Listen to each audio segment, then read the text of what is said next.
Hey everyone, Zian over here from Nintendo Life, and today we're here to share with you our review of Fire Emblem Shadow Dragon and the Blade of Light on the Nintendo Switch. Now, this review was originally written by Mitch Vogel for NintendoLife.com, but was reworked into this video by me.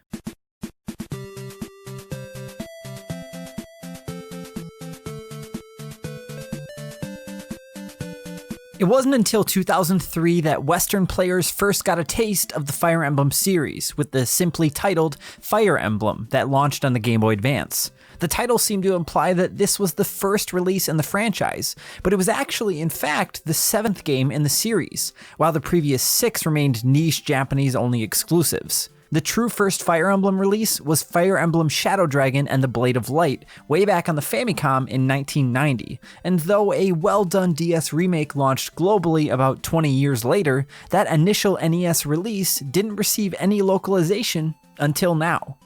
Indeed, this RPG is a bit of an odd duck in Nintendo's lineup.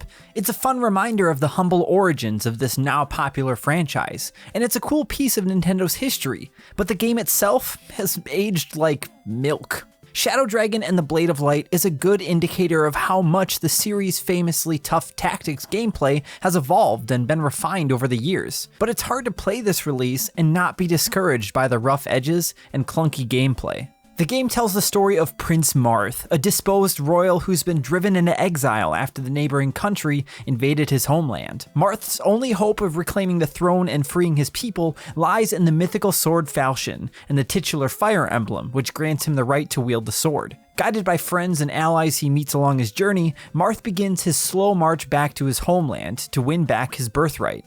As one would expect of a game released in 1990 on now primitive hardware, the storyline falls short of the expected series standard. The boarding school drama or dating sim aspects of later releases that really help to characterize all the team members are all but absent here, which leaves us with a rather straightforward story. This is a story that's literally about a hero retrieving a magical sword and using it to defeat an evil dragon, and the characters that play a role in this are all about as cookie cutter as it gets. The effort put into the localization text is certainly admirable, but there's only so much that the team could do given the simplistic source material. Believe it or not, Fire Emblem Shadow Dragon and the Blade of Light was one of the first tactical role-playing games ever made for consoles, and it more or less created the template that the genre would follow in the decades to come, with series like Shining Force, Tactics Ogre, and so forth. Each chapter contains a battle on a grid-based map with unique layout and enemy placements, and your goal is to rout the enemy as efficiently as possible. Each round sees you taking control of your team members one at a time and giving them one order each to carry out immediately. And once you've done everything you can, you pass the turn to the enemy to do the same. Combat plays out by simply selecting an enemy within reach of a character and initiating a battle, though the results of the fight are somewhat random. Each participant in a fight has a chance of either landing critical hits or missing completely, while the base stats of each participant then decide how much damage is done and whether multiple attacks can be executed. It's a simple enough system that's easy to understand, though there's always an element of anxiety to initiating any conflict. If you miscalculate the risk and your team member goes down in a fight, they are permanently killed off and you must continue for the remainder of the game without them, unless you reset or reload a bookmark, and we'll talk more on that in just a bit.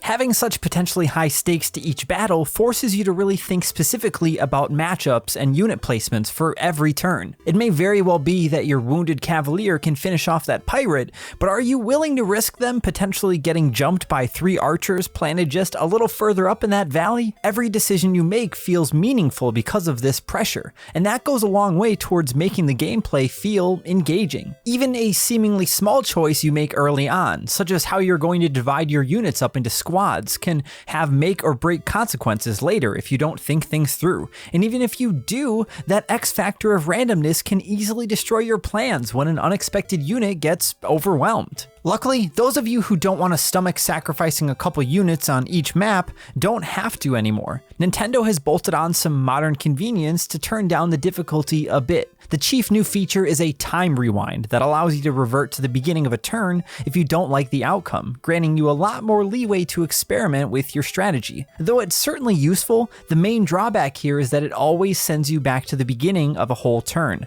which can be a bit much if you want to roll back the outcome to just one botched battle with one of your units. This can be sidestepped, however, with smart usage of the new bookmark feature. With this, you can set up a bookmark at any point in time, which basically acts as a save state that you can revert to with a couple button presses. You can only have one of these active at a time, and their efficiency depends on how much you actively use them, but they can be a godsend in the right scenarios. Nintendo didn't stop there with the convenience factor, as it had the foresight to include a speed up option, which can double the overall speed that battles and turns play out. You can tweak this to be specific to either yours or your enemy's turns, but it's always nice to have a way of getting around the glacial speed at which battles unfold. Sure, it can be nice to see the basic battle animations play out a handful of times, but the amount of dead air and waiting you have to do across a given map quickly becomes tiresome when there are dozens of those, and you just want to get on with playing the game. Now, from a presentation perspective, Shadow Dragon and the Blade of Light unfortunately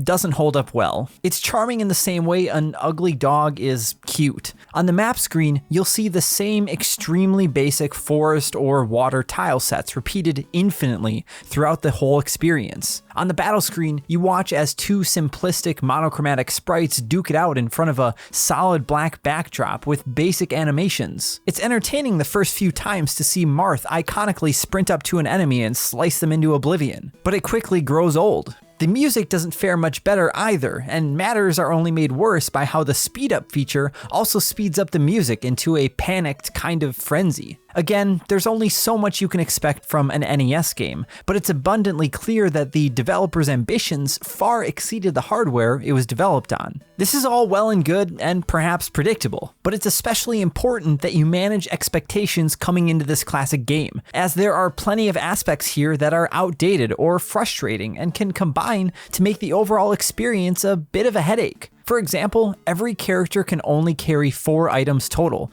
That includes weapons and consumables, so it doesn't take too long for space to run out. The solution is to go to the convoy to deposit or withdraw items, but the convoy itself is only accessible via a single hut that's in a different location on every map. And if you want to deposit anything there, you have to select them one at a time from the inventory and pay 10 gold each to store them. Then there are issues with both the flow of information and the gameplay itself. If you want to level up your healers, for example, the only way they can get XP is literally by being attacked. So you have to either leave these extra weak units at the mercy of chance and hope these few enemies don't kill them off, or you have to plan your whole strategy around ensuring that they get hit in the most controlled scenarios possible. If you don't do this, the healers will most certainly be underleveled and easily killed on later maps, which can be quite a blow to your limited restoration options. All of this is to say that most of the issues with Shadow Dragon and the Blade of Light are simply nitpicks and relics of the time that this game was released. In isolation, they might be manageable, but there are a lot of them, and they all add up to make for a distinctively subpar experience all around. The bones that framed the Fire Emblem gameplay are clearly present in this first attempt, but it's no exaggeration to say that subsequent entries improved upon this release in every conceivable way. It's important to keep the context in mind. There's only so much that one can expect of one of the first tactics games ever made, but this is nonetheless a title which you can play in an age in which the SRPG genre has positively flourished, and many of its best examples can still be bought on the Switch, too. Time is the currency you need to be considering here, and while Shadow Dragon and the Blade of Light is a neat curiosity and a very welcome localization after 30 long years, we contend that your limited time is much better spent on another strategy game than this one. It's difficult to land on a fitting score for Fire Emblem Shadow Dragon and the Blade of Light. On one hand, historical context is vital, and you can't expect too much out of a 30-year-old game.